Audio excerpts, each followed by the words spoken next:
How to edit videos on TikTok. If you find this video helpful, drop a like and subscribe. But anyways, getting into it, it's very simple to do this, and you can do it on iPhone, Android, Samsung, or anything like that. So all you want to do is open up your TikTok application. Let's say I want to make a video and edit it. All I'm going to do is hit the plus icon, and we'll just go ahead and take a quick video right now. So we'll just take a video of this mouse as an example. So I'm just going to, quickly just do some random stuff right there.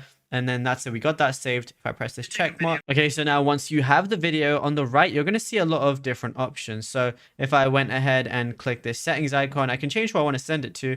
But then on the right, I can click this and I'm going to be brought into the TikTok video editor.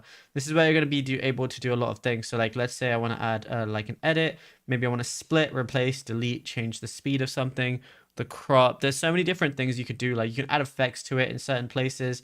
Let's see what magic does as well. There's honestly so many cool little things that you can do within the application for completely free. You don't need a subscription or anything, which is very useful. So yeah, there is a lot of different things that you can use and utilize right through like after you record something. And obviously you can also get something from your camera roll and edit it within TikTok as well.